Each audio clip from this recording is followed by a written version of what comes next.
रावण ने जब मां सीता जी का हरण करके लंका ले गया, तब लंका में सीता जी वट वृक्ष के नीचे बैठकर चिंतन करने लगी। रावण बार बार आकर मां सीता जी को धमकाता था, लेकिन मां सीता जी कुछ नहीं बोलती थी। यहां तक कि रावण ने श्री राम जी के वेशभूषा में आकर मां सीता जी को भ्रमित करने की भी कोशिश की, लेकिन फिर भी सफल नहीं हुआ। रावण थक हार कर जब अपने शयन कक्ष में गया तो मंदोदरी ने उससे कहा, आप तो राम का वेश धरकर गए थे, फिर क्या हुआ? रावण बोला, जब मैं राम का रूप लेकर सीता के समक्ष गया तो सीता मुझे नजर ही नहीं आ रही थी।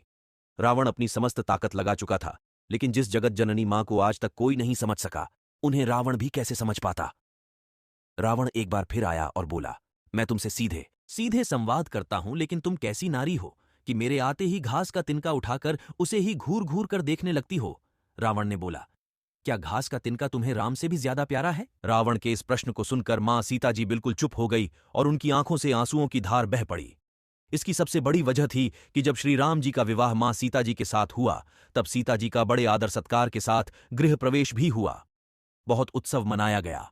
प्रथानुसार नववधु विवाह पश्चात जब ससुराल आती है तो उसके हाथ से कुछ मीठा पकवान बनवाया जाता है, ताकि जीवन भर घर में मिठास बनी रहे।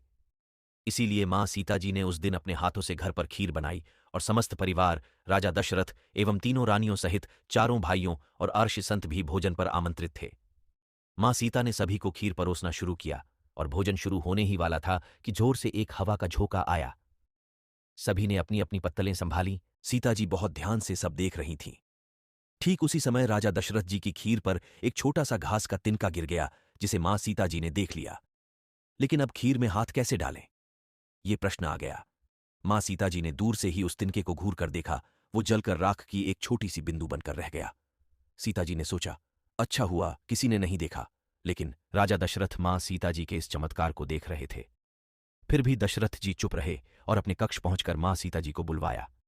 फिर उन्होंने सीता जी से कहा कि मैंने आज भोजन के समय आपके चमत्कार को देख लिया था। आप साक्षात जगत जननी स्वरूपा हैं, लेकिन एक बात आप मेरी जरूर याद रखना। आपने जिस नजर से आज उस तिनके को देखा था, उस नजर से आप अपने शत्रु को भी कभी मत देखना।